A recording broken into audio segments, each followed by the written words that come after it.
করোনাকালে সংক্রমণ আর মৃত্যুর হার দেশের অন্যান্য জেলার চেয়ে বেশি ছিল কুষ্টিয়ায়।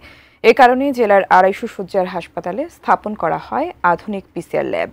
চুরি হয়ে গেছে সেই ল্যাবের গুরুত্বপূর্ণ যন্ত্রাংশ। নতুন করে করোনা সংক্রমণ বেড়ে যাওয়ার এই সময়ে কোনো কাজেই আসছে না কোটি টাকার ল্যাবটি। কুষ্টিয়া প্রতিনিধি শরীফুল ইসলামের পাঠানো তথ্য ছবি নিয়ে ডেস্ক রিপোর্ট।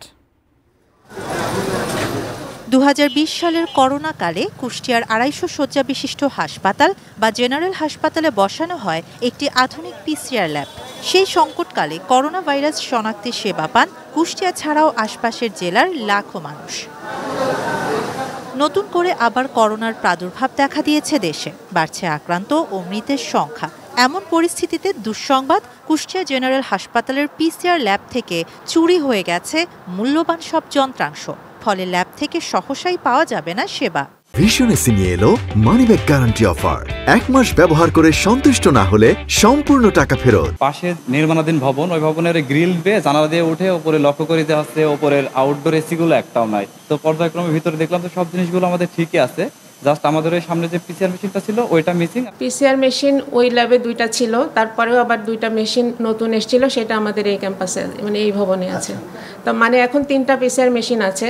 আমাদের যদি সরকারি নির্দেশনা আসে পরীক্ষা করার জন্য, তো আমাদের পরীক্ষা করার জন্য আমরা সক্ষম। তবে হাসপাতাল কর্তৃপক্ষের দাবি, এতে করোনা শনাক্ত কিংবা চিকিৎসায় কোনো প্রভাব পড়বে না। আইসোলেশন ওয়ার্ড প্রস্তুত হলে করোনা শনাক্তে কাজ শুরু করবেন তারা। পিসিআর ল্যাবে চুরির বিষয়ে তদন্ত কমিটি হয়েছে।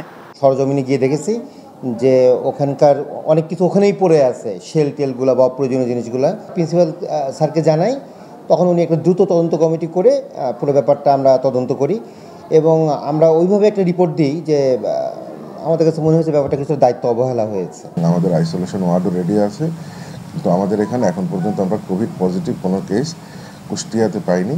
তবে ঢাকা থেকে গত পরশুদিন 2টা কেস এসেছিল আমাদের এখানে, যাদেরকে আমরা চিকিৎসা দিয়েছি। করোনা উপসর্গ নিয়ে হাসপাতালে আসছেন অনেকেই, তাই করোনা শনাক্ত ও চিকিৎসা সেবা চালু করতে দ্রুত উদ্যোগী হবেন কর্তৃপক্ষ, প্রত্যাশা জেলাবাসীর। শাহানা জাহান, ডেস্ক রিপোর্ট, ATN নিউজ।